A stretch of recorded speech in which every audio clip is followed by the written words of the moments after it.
지난 시간에 천지를 창조하신 이야기를 했습니다. 6일 동안 천지를 창조하신 후에 하나님께서 그 창조하신 걸 보고 뭐라고 이야기했어요? 매우 좋았다, 이렇게 만족하셨습니다. 창세기 1장 31절 말씀 보시면 하나님이 지으신 그 모든 것을 보시기에 심히 좋았더라. 저녁이 되고 아침이 되니 이는 여섯째 날이니라. 좋았다, 이게 토부라는 히브리어인데, 토부는 우리가 좋으신 하나님 하면 토부 이야기합니다. 그 앞에 형용사가 붙어서 메오드라는 형용사가 붙는데 더할 나위 없이 좋았다, 이런 의미입니다. 영어로는 very good 이렇게 이야기하는 거죠. 하나님께서 천지를 창조하신 이후에 무엇이 그렇게 좋으셨을까요? 다 만들어 놓고 이렇게 보시면서 좋았대요. 정말 좋았대요. 뭐가 좋았을까요? 첫 번째 의미는 부족함이나 모자람이 없어서 좋았다는 겁니다. 두 번째는 하나님의 창조에는 미숙함이 없어서 좋았습니다. 미숙함이. 부족함도 없고 미숙함도 없었다 이야기는 무슨 의미냐면 진화가 필요 없다는 의미입니다. 처음부터 완성된 완성본이 만들어진 거지, 불완전하게 만들어져서 아메바부터 시작해서 쭉 진화되었다 이런 의미가 아니라, 하나님께서 보셨을 때 매우 좋았다 이야기는 완성된 모습에 하나님의 창조가 있었다는 겁니다. 완전한 균형과 조화가 있었습니다.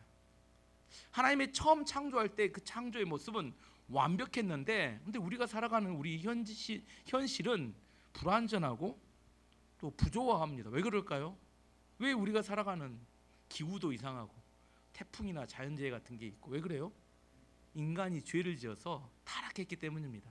하나님의 창조가 불완전한 게 아니라 하나님의 창조는 완전했었는데, 인간이 죄를 지어 타락하면서 인간의 죄의 영향이 자연계까지 미치면서 기후가 변화되고, 또한 지진, 화산, 태풍 같은 자연재해가 극심해 가고 있는 인간의 죄에 대한 결과일 뿐입니다.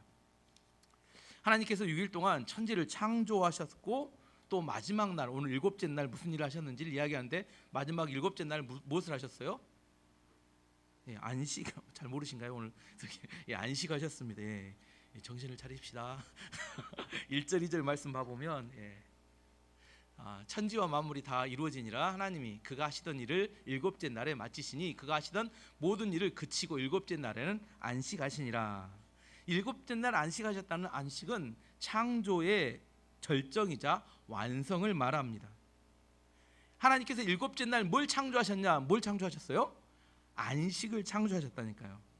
아무것도 안 했는데 뭘 창조했냐 하지만, 지금 다시 원래로 우리가 돌아가 보면 이 창세기를 기록한 사람은 누구라고요? 모세라겠죠. 모세오경 중에 첫 번째 성경입니다. 그러면 이 창세기를 읽게 되는 첫 번째 1차 독자는 누굴까요? 모압 평지에 모여 있었던 이스라엘 백성들, 이해되시죠? 지금 출애굽에서 나왔던 이스라엘 백성들의 원래 직업은 뭐였을까요? 노예였죠. 노예. 애굽에서 노예였습니다. 노예에게 없는 것이 하나 있는데, 그게 뭐냐면, 없는 것 중에 하나가 뭐냐면 안식이 없습니다. 노예는 주인이 명령하면 언제든지 일을 해야 돼요. 그들에게는 안식이라는 개념이 없는 존재입니다. 무슨 의미냐면, 내가 안식을 잘 못한다 그럼 뭐라고 생각하면 돼요? 대답하기 싫으시네. 노예구나 이렇게 생각하면 됩니다. 안식을 못한 사람은, 노예는 안식이 없다니까요. 그러면 누가 안식합니까? 노예가 아닌 자유인만 안식할 수 있어요. 내가 쉬고 싶을 때 쉬는 것은 이게 자유인입니다. 쉬지 못하는 것은 노예예요. 하나님께서 이스라엘 백성들에게 안식일을 명령하셨다 이야기는 무슨 의미냐면, 너희는 더 이상 종이나 노예가 아니라는 선언입니다. 너희는 이제 하나님 앞에서 자유인이 되었다는 선언이 바로 안식일을 제정하는 근본적인 이유였습니다. 그러면 하나님께서 안식일 날 무슨 일을 하셨을까요? 일을 안 해야 안식인데 하나님이 뭘 하셨어요? 일은 안 했는데 뭘 하셨냐면, 자기가 모든 만들어 놓은 창조물을 보시고 기뻐하시면서 누리셨습니다. 이게 중요한 이야기다. 내가 만들어 놓고 갖다 치워버리는 게 아니라 창조물을 만들어 놨어요. 그러고 나서 뭐요? 자, 요모조모 둘러보시면서 자, very good, 매우 좋다고 이야기하시면서 감탄하시고 좋아하시고 감상하시고, 이게 뭐예요? 마지막 7일 안식일에 하는 일입니다. 일 중독이든지 게임 중독이든 알코올 중독이든 뭐 마약 중독이든 인간 중독이든 중독에 빠진 사람들이 못하는 게 뭐냐면 기뻐하고 즐거워하며 누리는 것을 잘 못합니다. 안식한다는 것은 기뻐하고 즐거워하고 누리는 것을 이야기하는 겁니다. 내가 뭘 열심히 일은 해요. 하지만 누리지 못하고 있고 기뻐하지 못한다면 실제적인 안식은 내 안에 없는 겁니다. 중독에 빠진 사람은 자기 목적을 이루기 위해서 쉴 새 없이 뭐마요? 달려가기만 해요. 계속 달립니다. 쉼 없이 달려가는 사람은 몇 가지 특징이 있는데, 첫 번째는 방향을 잃습니다. 열심히 달려가다 보면 방향이 좀 틀어져요. 그러면 잠시 쉬면서 다시 방향을 잡고 달려야 되는데 계속 달려가다 보면 어디로 가버려요? 처음 생각했던 방향과 다르게 딴 데로 가고 있는 자기 자신을 발견하게 됩니다. 그래서 라스베가스 게임장에는, 도박장에는 뭐가 없어요? 시계, 창문, 거울이 없습니다. 왜요? 자기 자신을 볼 수 없게 만들고 바깥 세상을 볼 수 없게 만들어요. 그래서 뭐하게 만듭니까? 무조건 정신없이 도박에만 빠지도록 만드는 곳이 그런 곳이에요. 중독에 빠졌다는 것은 내가 방향을 현재 잃었다는 이야기입니다.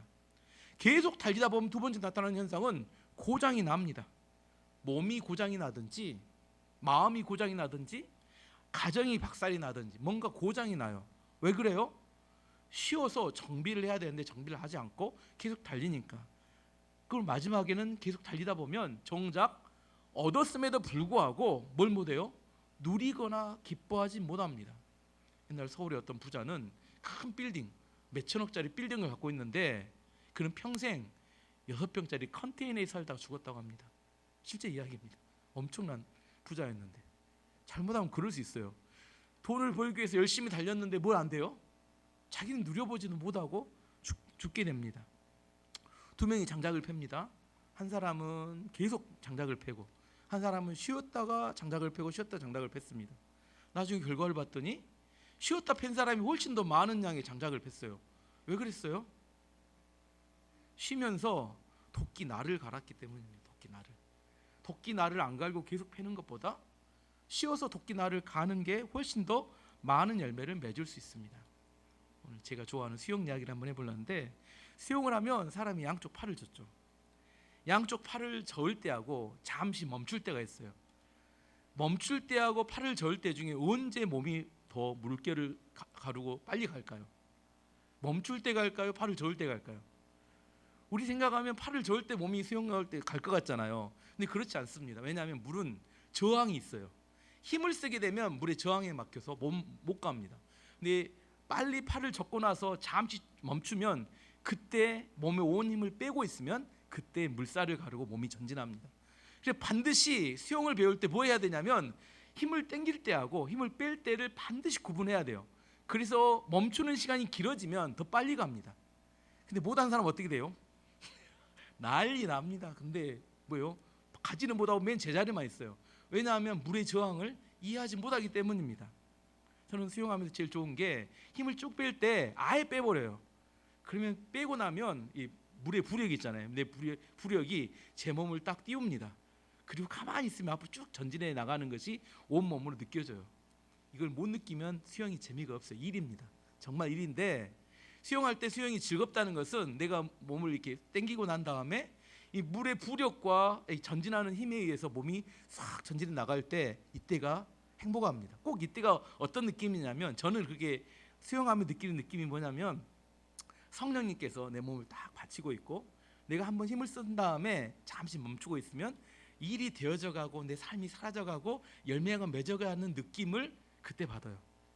이걸 아셔야 되는데, 신앙생활 할 때 성령님께서 나를 물의 부력처럼 나를 바치고 그때 성령님께 맡긴다고 하죠. 온 몸을 맡길 수 있어야 떱니다. 힘쓰면 가라앉아요.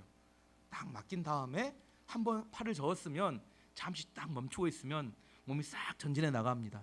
그때 성령께서 일을 하신다, 하나님께서 일을 하시면 나를 열매를 맺게 한다, 그런 느낌이 있어요. 중요한 이야기는 뭐 이거는 못 느끼니까 중요한 이야기는 멈출 때 전진한다는 거예요. 아이들이 키가 클 때 낮에 클까요? 저녁에 클까요? 왜 저녁에 클까요? 성장 호르몬이 하나님께서 밤 12시부터 2시 사이에 배출, 분비하도록 만들어놨기 때문입니다. 성장 호르몬이 잠잘 때 분비가 돼요. 아이들이 키가 한참 클 때는 잠을 많이 자야 합니다. 그래야 키가 커요. 이상하죠? 일할 때 클 것 같은데 잘 때 큰다니까요. 지금 제가 말씀드린 건 자연 세계 안에 나타나는 쉼과 안식의 중요성에 대한 이야기를 하는 겁니다. 하나님께서 인간을 만들 때 안식하는 존재로 만드셨어요. 6일 동안 일하는 것과 7일 동안 일할 때 어느 게 더 많은 열매가 있을 것 같아요? 7일 일하면 더 있을 것 같죠. 6일 공부하는 것과 7일 공부하는 것 중에 언제가 더 좋을 것 같아요? 7일 공부하는 게 더 나을 것 같죠. 근데 실제로는 그렇지 않다는 거예요. 예를 들어 이렇게 예를 들어볼게요. 낮에 열심히 일했습니다. 근데 밤이 됐는데 일이 안 끝났어요. 미완성입니다. 그러면 사람이 두 가지가 결정이 됩니다. 밤새 일해서 일을 마무리 짓는 사람과 하나님께 맡기고 자는 사람, 어느 게 더 나을까요? 뭐 취향에 따라 다르지만 하나님께 맡기고 자도록 인간은 만들어졌어요. 맡기고 자고 다음날 아침에 일어나서 일을 이어서 합니다. 근데 반대로 맡기지 못하고 본인이 밤새 일을 했어요. 그럼 다음날 어떻게 해야 돼요? 늦잠을 자게 돼요. 그리고 낮에 되면 어떻게 해야 돼요? 일을 해야 되잖아요. 근데 일할 때 뭘 생각해요? 밤에 하면 되지. 이게 인간이라니까요. 그리고 또 낮에 빈둥빈둥 놀아요. 그리고 밤에 되면 또 바쁩니다. 이게 반복이다니까요. 어떤 사람은 낮에 일하고 밤이 되면 하나님께 다 맡기고 잠을 잤다가 그러면 낮에 어떻게 돼요? 또다시 밤이 없으니까 열심히 일하게 됩니다. 이건 사이클이에요. 자기 인생의 사이클을 밤이 되면 하나님께 맡기고 자는 것을 몸에 배이게 만들면 낮에 열심히 일하고 밤에 자게 됩니다. 근데 반대로 하나님께 맡기지 못하면 밤에 열심히 일해요. 근데 낮에 늦게 일어나고 또 밤에 하면 되지 하기 때문에 이 사이클이 엉망진창이 되는 경우도 있다는 겁니다. 하나님께서 우리에게 안식일을 정하시고 쉬라고 하신 이유는 뭐냐면 쉬어야 되기 때문에 그 일주일 6일을 어떻게 해요? 열심히 일해야 6일째 쉴 수 있습니다. 마지막 날 쉴 수 있어요. 하지만 앞에 일요일까지 주일까지 일한다고 생각하면 어떻게 해요? 그때 일하면 되지 하기 때문에 더 느슨하게 되는 경우가 많게 됩니다. 그러면 성경적으로 봤을 때 왜 6일 동안 일하는 게 더 많은 열매를 맺고 일이 더 잘 될까? 그건 아까는 제가 현상을 설명하는 거고, 성경적으로 봤을 때는 3절 말씀에 그 답이 나옵니다. 3절에 보시면 하나님이 그 일곱째 날을 복되게 하사 거룩하게 하셨으니 이는 하나님이 그 창조하시며 만드시던 모든 일을 마치시고 그날에 안식하셨음이니라. 왜 6일을 일한 사람이 더 낫냐? 마지막 7일째 안식일 날은 하나님께서 복 주시겠다고 작정하신 날이라고 성경에 이야기하기 때문입니다. 하나님이 결정하셨어요. 모든 날이 다 똑같지 않다는 거예요. 마지막 안식일은 하나님께 특별히 복을 주시겠다고 작정하시고 그날은 복 받는 날이라고 정하셨기 때문에 6일을 일한 사람이 훨씬 더 많은 열매를 맺을 가능성이 높은 겁니다. 이건 여러분이 성경이 그렇게 하나님 말씀하시는 겁니다. 자, 그러면 어떤 사람이 진짜 일을 멈추고 쉴 수 있을 것인가? 어떤 사람이 하나님의 약속에 대한 믿음이 있는 사람이 안식할 수 있습니다. 하나님 약속에 대해 내가 받아들여야 돼요. 동의해야 실제로 쉴 수 있게 됩니다. 시편 127편 1절 2절 작년에 우리 교회 약속의 말씀이었죠. 여호와께서 집을 세우지 아니하시면 세우는 자의 수고가 헛되며 여호와께서 성을 지키지 아니하시면 파수꾼의 깨어있음이 헛되도다. 너희가 일찍이 일어나고 늦게 누우며 수고의 떡을 먹음이 헛되도다. 그러므로 여호와께서 그의 사랑하시는 자에게는 잠을 주시는도다. 집을 세우는 것, 성을 지키는 것 하나님께 달려있다고 생각하는 사람이, 믿는 사람이 밤에 편안하게 잘 수 있습니다. 내가 그걸 다 통제하고 내가 다 해결하겠다, 잠을 못 자요. 밤새 걱정하고 근심하게 됩니다. 유대인들은 안식일을 지켰는데 유대인들의 안식일은 언제부터 언제까지일까요? 금요일 저녁 6시부터 토요일 저녁 6시까지. 유대인들은 저녁이 시작입니다.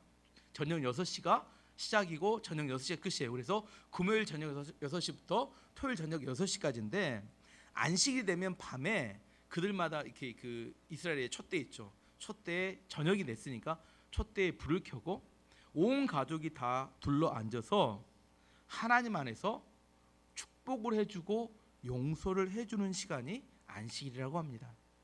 그래서 안식일은 하나님과의 관계를 회복하는 시간이자 가족들 간의 관계를 회복하는 시간으로 하나님이 정하셨습니다. 그래서 그 시간에는 뭐예요? 모든 일을 멈추고 하나님과의 관계, 가족 간의 관계를 회복하는 시간입니다. 하나님께서 안식일 날은 특별한 복을 주시겠다고 약속하시고 그날을 정하셨다고 창세기는 이야기하고 있습니다. 자, 두 번째, 이제 에덴 동산의 창조에서 이야기하려고 합니다. 하나님께서 1장에서 천지를 창조하셨는데 2장에 다시 처음부터 창조하는 이야기를 다시 한번 설명하십니다. 근데 1장에 창조할 때 창조의 하나님의 이름이 뭐였다고 했어요? 엘로힘, 제가 엘로힘의 하나님. 이건 전지전능하신 하나님을 이야기합니다. 천지 만물을 창조하실 때. 그런데 2장에 나오는 하나님은 4절부터 시작해서 쭉 나오는 하나님의 이름이 좀 달라집니다. 여호와 하나님 이렇게 쭉 보시면 성경이 달라요. 처음엔 그냥 하나님이었다가 이제는 4절부터는 2장 4절부터는 여호와 하나님 이렇게 바뀝니다. 뭔 차이가 있느냐? 엘로힘의 하나님과 여호와 하나님. 4절 말씀 한번 읽어보고 다시 이야기하겠습니다. 이것이 천지가 창조될 때에 하늘과 땅의 내력이니 여호와 하나님이 땅과 하늘을 만드시던 날에 엘로힘의 하나님은 세상 모든 세계를 창조하고 통치하는 절대적인 힘과 권위를 상징합니다. 하지만 여호와 하나님은 자기 백성과의 관계에서 구원하시고 언약을 성취하시고 신실함과 인자하심으로 인도하신 하나님을 말해요. 한마디로 여호와 하나님은 사랑의 하나님입니다. 나 개인에게 관심을 갖고 있는 하나님. 엘로힘의 하나님은 온 우주 만물을 창조하신 큰 하나님이라면 여호와의 하나님은 조민규, 나라는 사람에게 개인적으로 사랑한다고 말씀하시는 그 하나님입니다. 2장의 하나님은 어떤 하나님으로 묘사가 되냐면 아이를 출산하고 곧 낳을 거잖아요. 그러면 아이를 위해서 방 하나를 꾸미는, 예쁜 방을 꾸미고 장난감과 출산용품과 여러 가지를 꾸미면서 뭐예요? 아이를 기다리는 그 아빠 엄마의 마음이 표현된 하나님이 2장에 나오는 하나님의 모습입니다.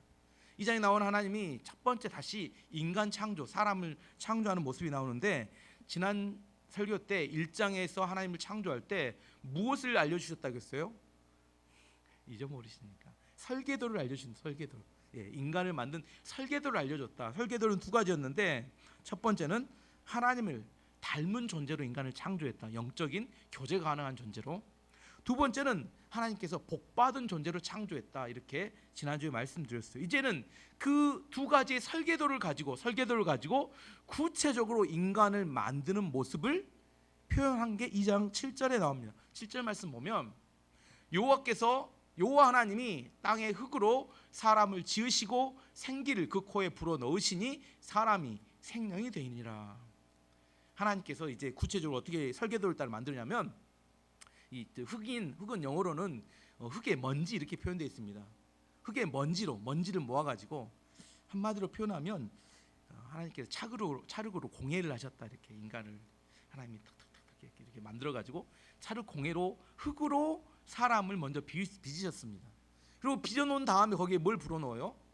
생기는 루아흐라는 단어인데 이게 뭐냐면 하나님의 생기, 하나님의 영, 성령을 루아흐라고 이야기하는 성령을 우리 코에 불어넣으셨어요. 그래서 우리 인간을 뭐가 됐다고요? 생령. 흙과 생기가 불어넣어지니까 성령이 들어가니까 인간이 생명, 영적인 존재로 만들어졌다. 이게 인간의 만들어지는 과정입니다. 그래서 인간은 영적인 존재로 하나님이 만드셨다는 거예요. 문제는 뭐냐면 인간이 죄를 지음으로 인간 안에 있는 성령, 하나님의 영이 떠나가 버립니다. 그래서 우리 영이 죽어버려요. 그래서 하나님과 성령이 떠난 죄를 지은 인간은 하나님과 소통이 불가능한, 교제가 불가능한 존재로 되고만 합니다.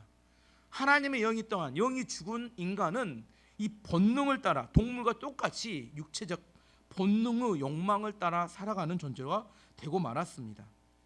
이것을 바꾸기 위해서 누가 오셨어요? 예수님께서 이 땅에 오신 이유는 우리의 죽었던 영을 살리기 위해서. 이걸 요한복음 3장에는 니고데모에게 성령으로 거듭나야 하나님의 나라에 들어갈 것이다, 이렇게 이야기하신 겁니다. 죽었던 우리 안에 있는 성령이 다시 살아나면, 거듭나게 되면 하나님과 교제가 회복되고 하나님의 축복이 회복되고 천국 하나님 나라에 갈 수 있게 됩니다. 제가 이야기했던 이야기는 제 이야기가 아니라 에베소 2장 1절에서 5절까지 이야기하고 있습니다. 한번 읽어보면, 그는, 사람을 말합니다, 허물과 죄로 죽었던, 우리 영이 죽은 겁니다. 너희를 살리셨도다. 그는, 예수님은, 그때 너희는 그 가운데 행하여 이 세상 풍조를 따르고 공중의 권세 잡은 자를 따랐으니 곧 지금 불순종의 아들들 가운데서 역사하는 영이라.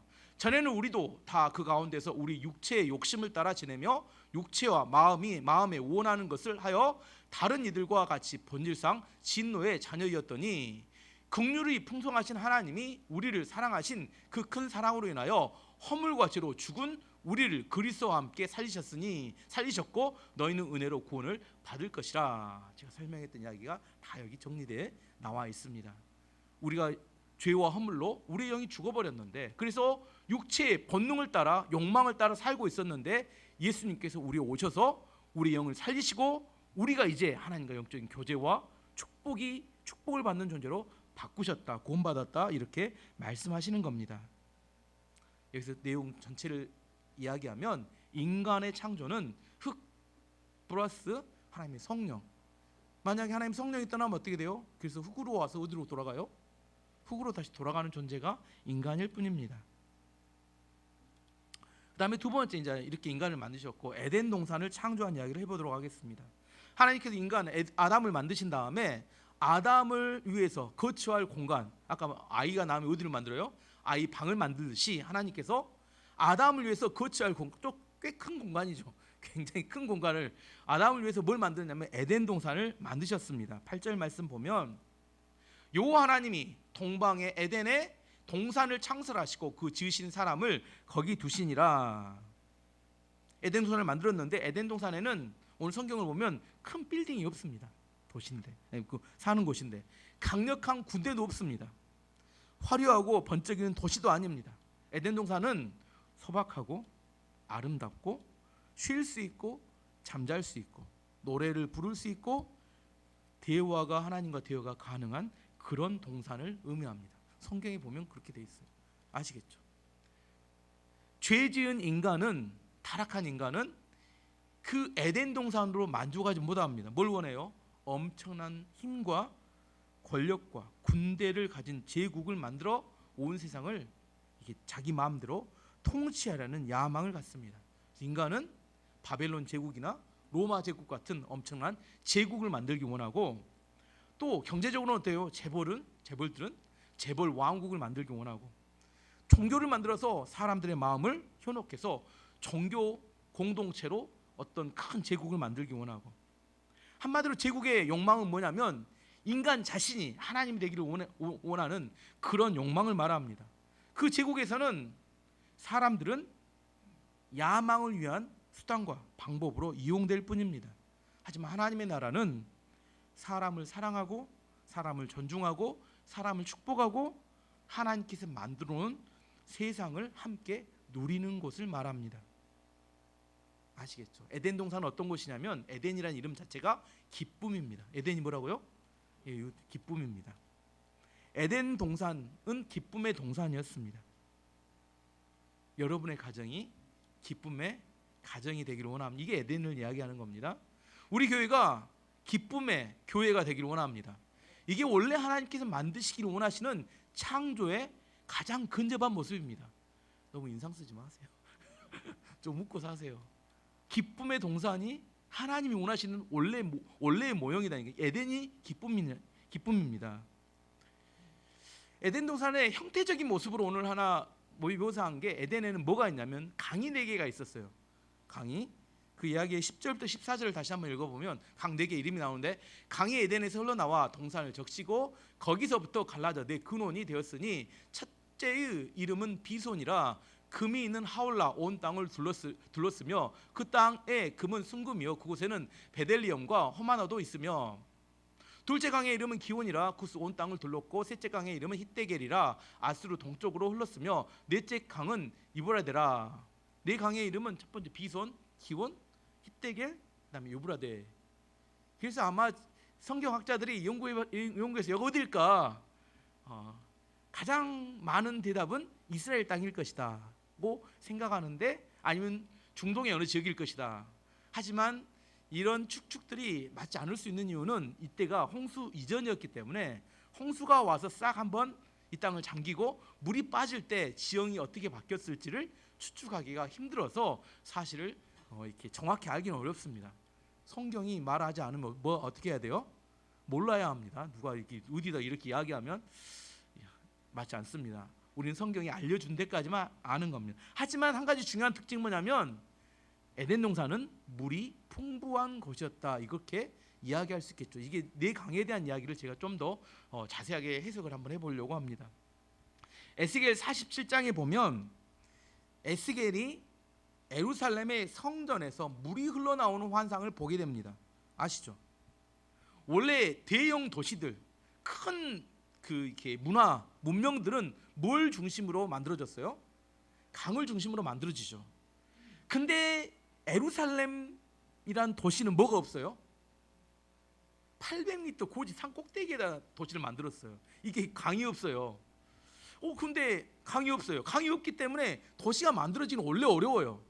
근데 에스겔이 성경에서 유일하게 뭘 봤냐면 예루살렘에서 강이 만들어지는 환상을 본 게 에스겔 47장의 중요한 특징입니다. 에스겔이 환상을 봤는데 성전 문지방에서 물이 흘러나오는 겁니다. 처음에는 발목까지 차더니 그 다음에 무릎까지 차고 그 다음에 허리까지 차더니 나중에 헤엄칠 만큼 큰 강을 이루어서 이 강이 흘러가는 곳마다 물고기들이 엄청 많이 살아납니다. 그래서 그 물고기를 잡으려고 어부들이 모여들고, 그래서 도시가 형성이 돼요. 마을이. 그다음에 이 물이 닿는 곳마다 나무들이 많은 열매를 맺는 이 강이 만들어지는 환상, 이게 특별한 환상입니다. 아시겠죠? 이 강은 뭘까? 예루살렘에서 흘러나온 강은 뭐예요? 하나님으로부터 흘러나온 은혜와 축복으로 인하여 수없이 많은 사람이 모여들게 되고 그들이 풍성하게 살 것에 대한 하나님의 약속의 말씀입니다. 이 두 번째 강에 대한 이야기를 아까 하나 더 해보면, 예수님께서 신약의 교회와 성도들에게서 흘러나오는 강에 대한 이야기를, 비전을 말씀하십니다. 그게 요한복음 7장 37절 39절까지 말씀인데, 명절 끝날 곧 큰 날에 예수께서 와서 외쳐 이르시되 누구든지 목마르거든 내게로 와서 마시라. 나를 믿는 자는 성경의 이름과 같이 그 배에서 생수의 강이 흘러나오리라 하시니, 이는 그를 믿는 자들이 받을 성령을 가리켜 말씀하신 것이라. 예수님께서 생수의 강에 대한 비전과 환상을 이야기하십니다. 근데 그 강은 어디서 흘러나와요? 예수를 믿는 자의 성도일 수도 있고, 이것은 성도들이 모인 교회일 수도 있습니다. 교회나 성도 한 개인이나 그 배에서, 그 안에서 생수의 강이 흘러나와서 그 생명의 능력을 닿는 사람들마다 살아나는 놀라운 역사가 나타나는데, 이게 예수님이 보내주실 성령을 의미한다는 거예요. 예수님이 구약에 나타났던 에스겔의 환상은 시작에서는 교회와 하나님의 백성들을 통해서 생명의 역사가 나타나를 생명의 강의 환상으로 예수님 다시 재해석해 주신 겁니다. 또 한 번 세 번째 이야기해 보면 요한계시록의 마지막 새 하늘과 새 땅, 천국에 가면 이루어질 강의 모습을 보여주고 있습니다. 요한계시록 22장 1절 2절 말씀 보시면, 또 그가 수정같이 맑은 생명수의 강을 내게 보이니 하나님과 및 어린 양의 보호자로부터 나와서 길 가운데로 흐르더라. 강 좌우에 생명나무가 있어 12가지 열매를 맺되 달마다 그 열매를 맺고 그 나무 잎사귀들은 만국을 치유하기 위하여 있더라. 천국에 가면 뭐가 있어요? 생명수의 강이 흐른다는 거예요. 근데 그것이 어디서부터 흘러나오는지 이게 중요합니다. 어디서부터 흘러나와요? 하나님과 어린 양의 보호자로부터 흘러나오는 생명수 강이 있다는 겁니다. 이것이 닿는 곳마다 사람들이 치료받고 회복되며 놀라운 역사가 나타난다. 자, 이 네 가지, 에덴부터 시작해서 이 강에 대한 이야기를 쭉 종합해서 이야기해보면 이런 겁니다. 에스겔 47장에 성전에서 물이 흘러나왔다고 했는데, 과연 그 물은 성전 안에 어디서부터 흘러나왔을까요? 어디서부터? 하나님과 어린 양의 보호자로부터 흘러나왔겠죠. 자, 그러면 요한복음 7장에 나오는 그 배에서 생수의 강이 흘러나오리라. 이 배에서 생수의 강의 가장 근원적인 근원지는 어딜까요? 이것도 하나님과 어린 양의 보좌에서 시작된 생수의 강이 교회와 성도들의 배를 통해서 흘러가는 환상입니다. 그러면 마지막 이야기하려고 여기까지 온 겁니다. 에덴 동산에 있었던 네 강의 발원지, 근원지는 어디일까요? 하나님과 어린 양의 보좌로부터 흘러나왔던 강이 그곳을 다 적시게 되니까 그곳이 기쁨과 행복이 가득한 하나님의 동산이 되었다. 여러분, 삐까번쩍한 건물과 아름다운 강, 모든 것이 풍족한 곳을 만들었습니다. 그러면 과연 그가 기쁨이 가득한 동산이 될까요? 서울의 큰 아파트, 큰 강남에 잘 사는 집 안에 싸우는 사람들 많습니다. 집이 크고 돈이 많다고 행복하고 거가 에덴 동산이 되는 건 절대로 아닐 겁니다. 아름답고 화려한 자연을 가졌다고 에덴 동산이 되는 게 아니라 하나님으로부터 흘러나오는 은혜와 축복이 그 땅을 덮을 때 그 땅이 진짜로 기쁨이 가득한 에덴 동산이 되는 겁니다. 예수님께서 이 땅에 오신 이유가 뭘까요? 그럼 이야기하고 싶습니다. 예수님이 이 땅에 오신 이유가 우리의 가정과 우리의 교회가 에덴 동산처럼 기쁨이 가득하게 회복하는 것을 맛보는 겁니다. 아예 완성되는 건 아니에요. 언제 완성이 돼요? 천국에 갔을 때 완성이 되지만 이 땅에서는 그 예수님을 통한, 왜냐하면 기분 좋을 때는 기쁨이 넘치지만 또 기분 나쁘면 어떻게 돼요? 또 싸우잖아요. 이 땅에 완성된 천국은 있을 수는 없습니다. 하지만 그 진짜 예수님을 통한 천국을 경험할 수 있도록 하기 위해서 이 땅에 예수님이 오신 겁니다. 마지막으로 에덴에 대한 이야기, 형태에 대한 이야기를 했었고, 생명나무와 선악과에 대한 창조를 이야기해 보면 하나님께서 아담을 창조하시고 인간을 창조하시고 그를 위해서 에덴 동산을 창조하셨는데, 특별히 그 에덴 동산 안에 여러 나무를 통해서 열매를 주시지만 특별한 의미를 가지고 만들었던 두 나무가 있다고 오늘 성경이 이야기합니다. 그게 9절 말씀 보면 여호와 하나님이 그 땅에서 보시기에 아름답고 먹기 좋은 나무가 나게 하시니 동산 가운데에는 생명나무와 선악을 알게 하는 나무도 있더라. 하나님께 특별한 동산 한중앙에 두 나무를 만드셨어요. 하나는 생명나무, 또 하나는 선악을 알게 하는 나무. 이걸 두 가지를 만드셨습니다. 생명나무는 생명나무의 열매를 먹게 되면 생명의 능력과 생명의 신비를 공급해주는 그런 나무였어요. 그러면 생명이 있는 곳의 특징은 뭘까요? 생명이 있다, 생명나무 열매를 맺는다. 생명의 특징은 그 안에 사랑과 용서와 용납이 있는 곳을 생명이 있다, 이렇게 이야기합니다. 아기를 낳습니다. 아기가 막 낳으면 아기를 보면서 그 아이에 대해서 엄청나게 사랑을 해줍니다. 아이가 똥 싸고 울고 보채고 난리를 쳐요. 아시죠? 예, 아기가 잠자고 있을 때가 제일 예쁘죠. 얘들 막 그럴 때, 그럼에도 불구하고 부모는 뭐예요? 그 아이를 용납해주고 용서를 해줍니다. 그 아이가 똥 쌌다고 해서 이런 못된 놈 이렇게 이야기하잖아요. 그 아이 용납해줘. 그래서 생명이 있다는 것은 반드시 사랑과 용서와 용납이 있는 것이 그게 생명이 있는 겁니다. 그러면 그 안에서 생명이 건강하게 자라나게 됩니다. 하지만 아담이 범죄하게 됐을 때 하나님께서 아담과 하와를 에덴 동산에서 추방하십니다. 추방하시면서 뭣도 막아버리냐면 생명나무에 접근하지 못하도록 거기까지 차단합니다. 그게 창세기 3장 24절에 나옵니다. 이같이 하나님이 그 사람을 쫓아내시고 에덴 동산 동쪽에 그룹들과 두루 도는 불칼을 두어 생명나무의 길을 지키게 하시니라. 접근을 못하도록. 생명나무의 열매를 맺지 못하기 때문에 인간은 점점점 생명과 멀어지게 되고 타락하게 되고 악해지게 변해 가는 겁니다. 예수님이 이 땅에 오신 이유에 대해서 또 한번 설명해 보면 왜 이 땅에 또 오셨을까요? 이 생명나무의 열매를 주시기 위해서 오셨어요. 예수님이 누구시냐면 예수님이 바로 이 생명나무이십니다. 예수님 요한복음에 이렇게 이야기하세요. 내가 생명의 떡이다. 내가 영원히 목마르지 않는 샘물이다, 이렇게 말씀하세요. 그러면서 예수님이 그것을 먹고 마시라고 말씀하십니다. 요한복음 6장 53절 55절 말씀 보면 예수께서 이르시되 내가 진실로 진실로 너에게 이르노니 인자의 살을 먹지 아니하고 인자의 피를 마시지 아니하면 너희 속에 생명이 없느니라.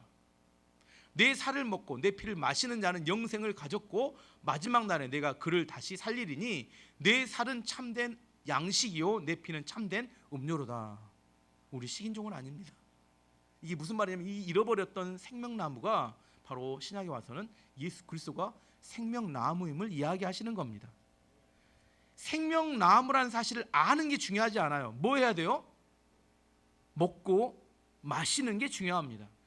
예수 생명을 내 안에 먹어서 내 피에 예수 생명이 흘러가는 게 중요합니다. 이 시대 많은 그리스도인들 머리로 알아요. 예수님이 생명나무야. 이걸 아는 건 아무런 도움이 되지 않습니다. 그것을 먹고 마셔서 내 피에 예수님의 생명나무의 열매가 예수님의 생명의 능력이 흐르고 체험되어질 때만이 우리가 진짜 예수님 안에서 은혜와 축복 가운데 그것을 체험하고 살아갈 수 있게 되는 겁니다. 지금 제가 뭘 이야기했어요? 그 생명나무는 바로 신약의 예수님이다 이렇게 이야기하는 겁니다. 그럼 선악을 알게 하는 나무는 뭔지 한번 설명해 보겠습니다. 하나님께 선악을 알게 하는 나무는 절대로 먹으면 안 된다고 말씀하셨어요. 16절 17절 말씀 보면 여호와 하나님이 그 사람에게 명하여 이르시되 동상 각종 나무의 열매는 내가 임의로 먹되 선악을 알게 하는 나무의 열매는 먹지 말라. 내가 먹는 날에는 반드시 죽으리라 하시니라. 선악을 알게 하는 나무의 열매, 이건 선악과라고 하겠습니다. 선악과는 우리로 하여금 죄에 대해 눈을 뜨게 하는 나무입니다. 사람들은 이런 것에 매력을 느껴요. 선도 알고 악도 안다. 선악을 다 안다. 이게 매력적으로 느낍니다. 그래서 선악과는 어떤 열매냐면 판단의 열매예요. 선과 악을 알아서 사람들은 판단하고 정죄하기를 원합니다. 쉽게 말하면 선과 악을 판단하는 거 원래 하나님이신데 본인이 하나님처럼 되기를 원한다는 의미입니다. 선악과를 많이 먹으면 계속 선악과를 먹게 되면 그 사람은 판단하고 정죄하는 사람이 됩니다. 오늘 가로에 그게 나오죠. 반면에 생명나무의 열매를 계속 먹으면 그 사람은 사랑하게 되고 용서하는 사람이 됩니다. 마귀는 그때뿐만 아니라 지금도 계속해서 여전히 우리에게 하여금 뭘 먹도록 만들어요? 선악과를 계속 먹도록 유혹합니다. 그래서 사람들로 하여금 정죄하고 판단하게 만듭니다. 사람들이 이렇게 이야기해요. 나는 선하고 너는 뭐하다? 악하다. 나는 잘하고 너는 못한다. 나는 의인이고 너는 악인이다. 죄인이다. 이게 뭘 먹은 사람들의 결과라고요?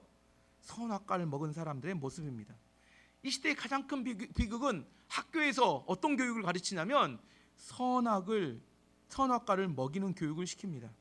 학교 교육을 열심히 받았더니 사랑하고 품어주고 용서하고 인내하고 이걸 가르치지 않아요. 선과 악을 구분하고 비판하고 정죄하는 교육을 학교에서 가르칩니다.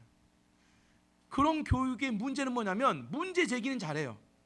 뭐가 문제다 이야기하지만 뭐가 없어요? 문제를 해결할 능력은 전혀 없습니다. 비판하고 정죄한다고 사람이 변화되지 않습니다.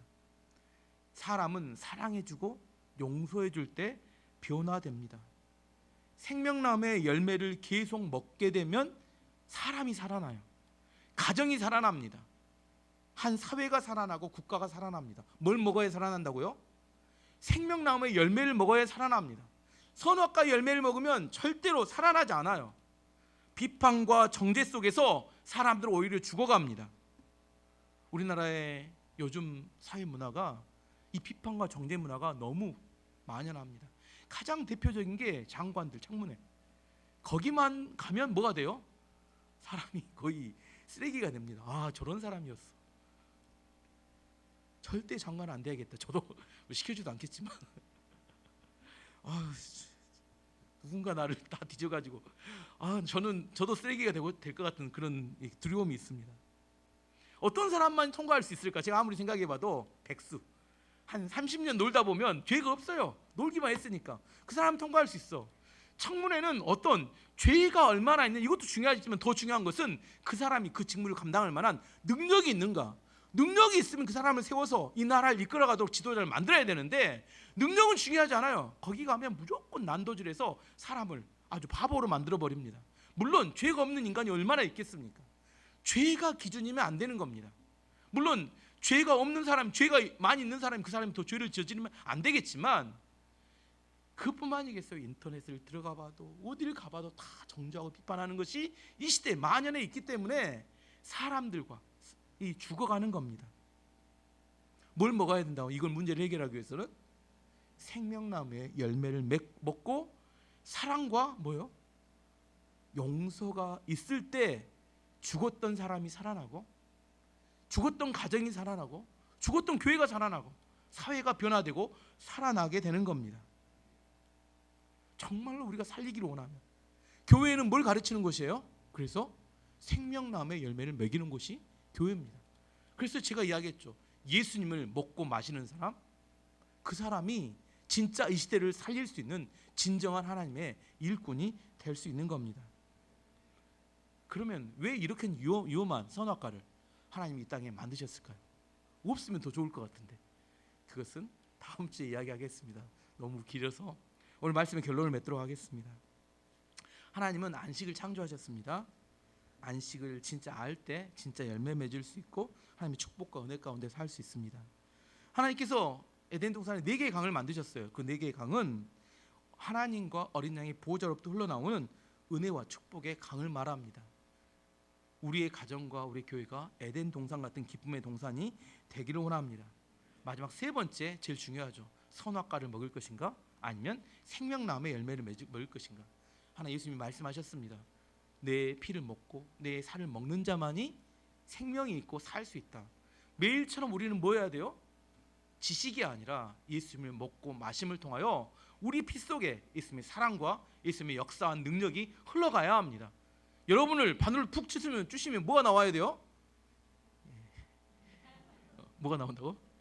성질 낸다고요? 이런.